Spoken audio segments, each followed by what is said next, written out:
ఇతర మతాలతో మనం మాట్లాడేటప్పుడు సామరస్యంగా ఉండాలి. దూషణ మంచిది కాదు. అతడు కూడా నా అన్నయ్య, నా తమ్ముడు అనుకొని మాట్లాడాలి అని నేను చెప్తుంటే అర్థం కాలే. అలా కాదండి, వాడు ఒకటంటే మనం రెండనాల, వాడి సేరంటే మనం సవాసేరు. వాడికంటే మనం గట్టి గట్టిగా అరవాలి, కరవాలి, దూషించాలి చేయాలి. ఇప్పుడు అలా చేస్తే మనం దూషిస్తే మీ దేవుడు ఇట్లా, మీ దేవుడు అట్లా, మంచోడు కాదు, అది ఇది విచారణ మనం అంటే, అవునా సార్ మరి అయితే రండి నాకు బాప్తిసం ఇవ్వండి సార్ అంటాడా?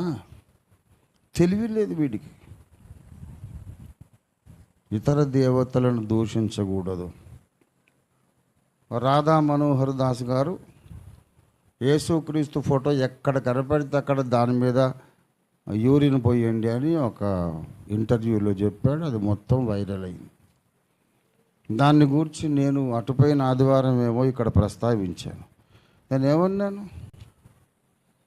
ఏమన్నానండి, నువ్వు యేసుక్రీస్తు మీద నువ్వు ఇది పోస్తావా, మేము మీ దేవుడి మీద పోస్తాం అన్నానా?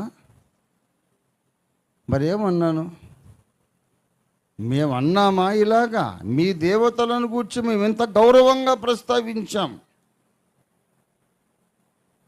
రాధా మనోహర్ దాస్, మీ దేవతలను గూర్చి మేము ఎంత గౌరవంగా ప్రస్తావించాం. నా హైందవ క్రైస్తవ గ్రంథం చదువు, రాముణ్ణి ఎంత గౌరవంగా నేను ప్రస్తావించాను, శ్రీకృష్ణుని ఎలాగ నేను ప్రస్తావించాను, రామతత్వమును గూర్చి రాశాను, కృష్ణతత్వాన్ని గూర్చి రాశాను, శివతత్వాన్ని గూర్చి రాశాను, ఆంజనేయుడి గురించి రాశాను.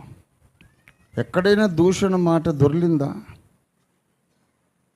మేమేమో ఇంత గౌరవంగా మాట్లాడుతుంటే నువ్వు మా దేవుడి ఫోటో మీద ఇది పోస్తానంటావా? ఏం సంస్కారం నీదని తిట్టాను. దానికి హిందూ సమాజం అంతా మద్దతు పలుకుతుంది. అంతేగాని నువ్వు నా దేవుడి మీద పోస్తాను, నీ దేవుడి మీద పోస్తానంటే వాడు సంస్కారహీనుడైతే మనం కూడా సంస్కారహీనులమే. ఏమండి, సువార్త బోధించవలసిన విధముగానే. ఎలా బోధించాలంటే ఏథెన్సు వారికి పౌలు బోధించిన విధముగా మనం సువార్త బోధించాలి. అందుకు మనకు అనుకూల సమయం దేవుడు ఇవ్వాలి.